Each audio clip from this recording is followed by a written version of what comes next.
Hello students, स्वागत है आज आपके अपने YouTube channel JMS tuition centre में। मैं पंडित रमेश कुमार आज के इस वीडियो में लेकर आया हूँ 9th क्लास का 6 पाठ चैप्टर 6, जिस चैप्टर का नाम है वन या समाज और उपनिवेशवाद।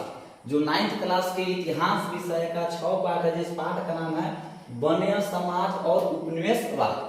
आज इस पाठ से लेकर आया है बहुत ही अच्छे महत्वपूर्ण ऑब्जेक्टिव प्रश्न जो वीवीआईएल आपके परीक्षा के लिए बहुत ही उपयोगी है। इस वीडियो को आप एक बार अगर देख लेंगे तो आपको एक एक ऑब्जेक्टिव एक ही वीडियो में याद हो जाएगा, दूसरा वीडियो देखने की जरूरत नहीं है। तो चलिए वीडियो को हम ज्यादा देर न करते हुए शुरू करते हैं इस हिस्ट्री का 6 चैप्टर, जिस चैप्टर का नाम है वन या समाज और उपनिवेशवाद का 1 नंबर ऑब्जेक्टिव प्रश्न की कौन प्रश्न है और उसका उत्तर क्या हो सकता है। चलिए आगे बढ़ते हैं।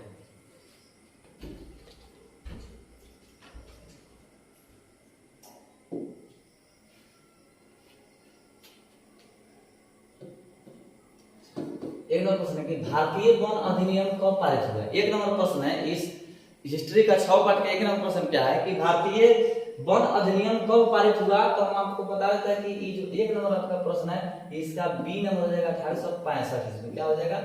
बी नंबर 1865 ईस्वी। ठीक है, चलिए इसके बाद हम आगे प्रश्न को देखते हैं। आगे प्रश्न है 2 नंबर, तिलक मांझी का जन्म किस ईस्वी में हुआ था। प्रश्न बहुत ही महत्वपूर्ण है कि तिलक मांझी का जन्म किस ईस्वी में हुआ था, मतलब कब हुआ था। इसका उत्तर हो जाएगा ए नंबर 1750 ईस्वी में। चलिए 3 नंबर है तमार विद्रोह किस ईस्वी में हुआ था। बहुत ही महत्वपूर्ण प्रश्न है कि तमार विद्रोह किस ईस्वी में हुआ था। तो ये जो 3 नंबर प्रश्न का उत्तर हो जाएगा 1789 ईस्वी। कब हुआ था? तो 1789 ईस्वी में। इसके बाद में आगे बढ़ते हैं। 4 नंबर, चेरो जनजाति कहाँ की रहने वाली थी। अगला प्रश्न क्या है कि चेरो जनजाति कहाँ की रहने वाले थी। तो ये आपको जो 4 नंबर प्रश्न इसका उत्तर हो जाएगा पलामू। कहाँ के? पलामू का। 5 नंबर, किस जनजाति के शोषण विलीन शासन की स्थापना हेतु साउथ वेस्ट फ्रंटियर एजेंसी बनाया गया। 5 नंबर प्रश्न क्या है कि किस जनजाति के शोषण के विलीन शासन की स्थापना हेतु साउथ वेस्ट फ्रंटियर एजेंसी बनाया गया। तो 5 नंबर जो प्रश्न है ये 5 नंबर प्रश्न क्या हो जाएगा उत्तर आपका सी नंबर कोल। क्या हो जाएगा? 5 का उत्तर आपका हो जाएगा सी नंबर कोल। 6 नंबर है भूमिज विद्रोह कब हुआ था। 6 नंबर प्रश्न बहुत ही महत्वपूर्ण प्रश्न है कि भूमिज विद्रोह कब हुआ था। तो 6 का उत्तर हो जाएगा आपका बी नंबर 1932 ईस्वी में। 7 नंबर, सन 1855 के संथाल विद्रोह का नेता इनमें से कौन था। अगला प्रश्न है कि सन 1855 के संथाल विद्रोह का नेता इनमें से कौन है। तो हो जाएगा बी नंबर सिद्धू कान्हू। कौन थे? सिद्धू कान्हू जी इस संथाल विद्रोह जो 1855 ईस्वी में हुआ था उसका नेता थे। 8 नंबर है बिरसा मुंडा ने ईसाई मिशनरियों पर कब हमला किया। 8 नंबर प्रश्न क्या है कि बिरसा मुंडा ने ईसाई मिशनरियों पर कब हमला किए। तो 8 नंबर प्रश्न का आपका उत्तर जाएगा बी नंबर 24 दिसंबर 1899 ईस्वी। क्या हो जाएगा? 24 दिसंबर 1899 ईस्वी को मिशनरियों पर क्या किया गया? हमला किया गया। 9 नंबर, भारतीय संविधान के किस धारा के अंतर्गत आदिवासियों को कमजोर वर्ग का दर्जा दिया गया। भारतीय संविधान के अनुसार किस धारा के अंतर्गत आदिवासियों को कमजोर वर्ग का दर्जा दिया गया। तो इसका हो जाएगा ए नंबर धारा 342। क्या हो जाएगा? धारा 342। 10 नंबर, झारखंड राज्य का दर्जा कब मिला। बहुत ही महत्वपूर्ण वीवीआई प्रश्न है कि झारखंड राज्य को झारखंड का दर्जा कब मिला। तो जो आपका 10 नंबर प्रश्न है 10 का उत्तर देगा बी नंबर 15 नवंबर 2000 ईस्वी को। कब मिला राज्य का दर्जा? तो 15 नवंबर 2000 ईस्वी को झारखंड को राज्य का दर्जा मिला। 11 प्रश्न, भील आदिवासी देश के किस राज्य में सबसे अधिक निवास करते हैं। अगला प्रश्न क्या है 11 नंबर की भील आदिवासी देश के किस राज्य में सबसे अधिक निवास करते हैं। प्रश्न क्या है कि भील आदिवासी देश के किस राज्य में सबसे अधिक निवास करते हैं। तो ये जो आपका 11 नंबर, उस 11 का डी नंबर हो जाएगा एमपी, मतलब मध्य प्रदेश राज्य में। ठीक है, चलिए आगे बढ़ा जाए। 12 नंबर प्रश्न है कि सिद्धू किस आंदोलन से जुड़े हुए थे। प्रश्न अगला क्या है कि सिद्धू किस आंदोलन से जुड़े हुए थे। तो ये जो आपका 12 नंबर प्रश्न है, 12 के 1 नंबर हो जाएगा संथाल विद्रोह से। किस आंदोलन से, तो संथाल विद्रोह नामक आंदोलन से वे जुड़े हुए थे। कौन था सिद्धू। 13 नंबर तिलक मांझी को किस वर्ष फांसी दी गई। थोड़ा सा टाइपिंग में गलती हो गया था। प्रश्न क्या है कि तिलक मांझी को किस वर्ष फांसी दी गई। तो 13 नंबर आपका प्रश्न, उसका उत्तर हो जाएगा 1785 ईस्वी में तिलक मांझी को फांसी दी गई। 14 नंबर 18वीं शताब्दी के पहले, 18वीं शताब्दी के पहले जनजातियां वन संपदा का प्रयोग किस लिए करती थी। 18वीं शताब्दी के पहले जनजातियां वन संपदा का प्रयोग किस लिए करती थी। तो ये आपका जो 14 नंबर प्रश्न, 14 के बी हो जाएगा जीविकोपार्जन के लिए। जीविकोपार्जन के लिए यानी कि अपने जीविका यापन करने के लिए वन संपदा का क्या करते थे वो लोग, प्रयोग करते थे। 15 में प्रत्येक जनजाति किस प्रकार संगठित थी। प्रश्न क्या है, प्रश्न है आपका 15 नंबर की प्रत्येक जनजाति किस प्रकार संगठित थी। प्रत्येक जनजाति किस प्रकार संगठित थी। जो आपका 15 नंबर प्रश्न, 15 के उत्तर देगा सी नंबर, कबीलों के तहत। क्या था, कबीलों के तहत क्या थे, संगठित थी। 16 नंबर है जनजातियों का मुख्य त्योहार कौन सा था। प्रश्न अगला क्या है कि जनजातियों का प्रमुख मुख्य जो त्योहार था वो कौन था। तो इस जो आपका 16 नंबर है उसका उत्तर हो जाएगा जनजातियों का प्रमुख त्योहार कौन था, तो हो जाएगा सरहद। क्या हो जाएगा, डी नंबर।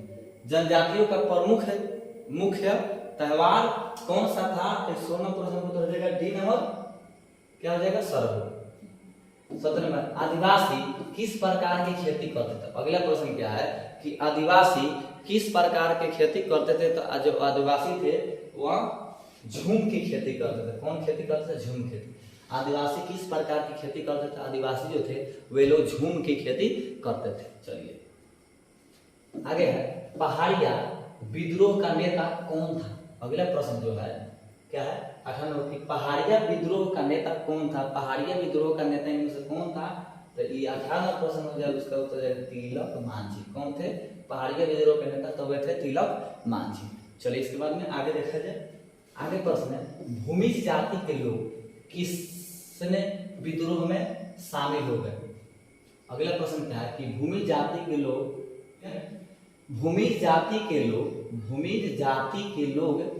किनके विद्रोह में शामिल हो गए। तो 19 नंबर प्रश्न आपका क्या है कि भूमिज जाति के लोग किनके विद्रोह में शामिल हो गए थे। तो ये आपका हो जाएगा ए नंबर गंगा नारायण हंगामा के विद्रोह में शामिल हो गए थे। भूमि जाति के लोग किनके विद्रोह में शामिल हो गए थे। तो जो आपका 19 नंबर प्रश्न है इसका उत्तर है ए नंबर गंगा नारायण हंगामा के विद्रोह में। 20 नंबर वन सेवा की स्थापना किस वर्ष हुई थी। अगला प्रश्न क्या है कि वन सेवा की स्थापना किस वर्ष हुई थी। तो वन सेवा की जो स्थापना हुई थी वह 1864 में, मतलब सी हो जाएगा 1864 में। कब, 1824 में, 1864 में वन सेवा की स्थापना किस वर्ष हुई थी। वन सेवा की स्थापना 1864 ईस्वी में हुई थी। आगे है आदिवासियों की शासन प्रणाली थी। अगला 21 नंबर प्रश्न क्या है कि आदिवासियों की शासन प्रणाली थी। तो आदिवासियों की जो शासन प्रणाली थी वे थे विकेंद्रित। क्या थी, विकेंद्रित। आदिवासियों की शासन प्रणाली थी जो विकेंद्रित थी। 22 नंबर प्रश्न छोटा नागपुर के सिंहभूम जिले का राजा था। अगला प्रश्न है छोटा नागपुर के सिंहभूम जिले का राजा कौन था। तो 22 नंबर प्रश्न का उत्तर हो जाएगा जगन्नाथ। क्या हो जाएगा, जगन्नाथ सिंह। ठीक है। कोल विद्रोह कब हुआ था। अगला प्रश्न है कि कोल विद्रोह कब हुआ था। तो ये जो आपका 23 नंबर प्रश्न है कि 23 नंबर कोल विद्रोह कब हुआ था। तो हो जाएगा 1831 में। कब हो जाएगा, 1831। 24 में कोल जनजाति के धर्मनिरपेक्ष कार्यों के संपादन के लिए किस पद का सृजन किया गया। अगले जो प्रश्न है कोल जनजाति के धर्मनिरपेक्ष कार्यों के संपादन के लिए किस पद का सृजन किया गया। तो ये हो जाएगा आपका पाहन। बी में क्या हो जाएगा, पाहन। 25 में सिद्धू और कान्हू ने कब स्वतंत्रता की घोषणा की? सिद्धू और कान्हू ने कब स्वतंत्रता की घोषणा की? तो 25 नंबर प्रश्न का उत्तर हो जाएगा ए नंबर 30 जून 1855 ईस्वी। क्या हो जाएगा? 30 जून 1855 ईस्वी को। इसके बाद में नेक्स्ट प्रश्न को देखा जाए।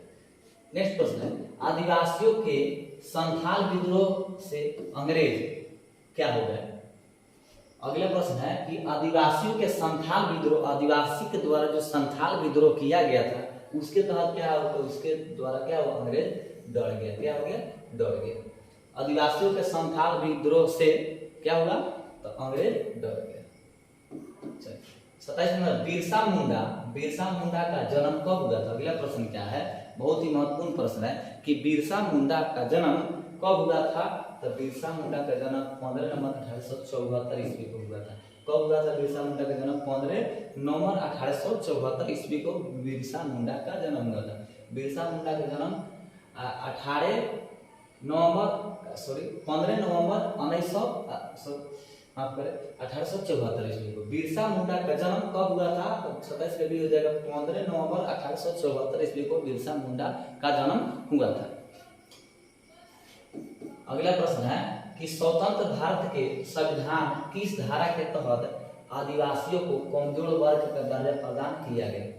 अगला प्रश्न क्या है कि 28 नंबर की स्वतंत्र भारत के संविधान के किस धारा के तहत आदिवासियों को कमजोर वर्ग का दर्जा प्रदान किया गया? रिपीट प्रश्न है तो इसका हो जाएगा 342, धारा नंबर 342 के तहत। चलिए इसके बारे में आगे बढ़ा जाए। आगे है 1 नवंबर सन 2000 ईस्वी को मेंकिस राज का पुनर्गठन हुआ।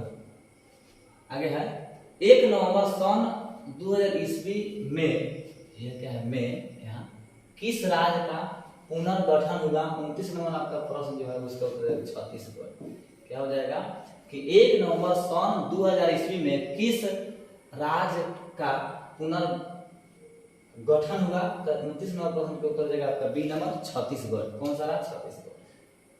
30 नंबर 15 नवंबर सन 2000 ईस्वी को किस राज्य का पुनर्गठन हुआ? वही प्रश्न है, लिखते हैं क्या हो जाएगा? 30 नंबर प्रश्न के 15 नवंबर सन 2000 ईस्वी को किस राज्य का गठन हुआ? ये दूसरा प्रश्न है। 15 नवंबर सन 2000 ईस्वी को किस राज्य का गठन हुआ? इनमें से पुनर्गठन हुआ तो उसका हो जाएगा झारखंड। बी का इसका हो जाएगा झारखंड का। 15 नवंबर सन 2000 ईस्वी को किस राज्य का पुनर्गठन हुआ? 30 नंबर प्रश्न का उत्तर जाएगा बी। चलिए हो गया। ये तो था 9th क्लास के हिस्ट्री का चैप्टर 6। चैप्टर 6 से 30 महत्वपूर्ण वीवीआई ऑब्जेक्टिव प्रश्न। वीडियो कैसा लगा कमेंट कीजिएगा, लाइक कीजिएगा। मिलेंगे इस वीडियो के बाद फिर एक नए वीडियो में, तब तक के लिए जय हिंद जय भारत।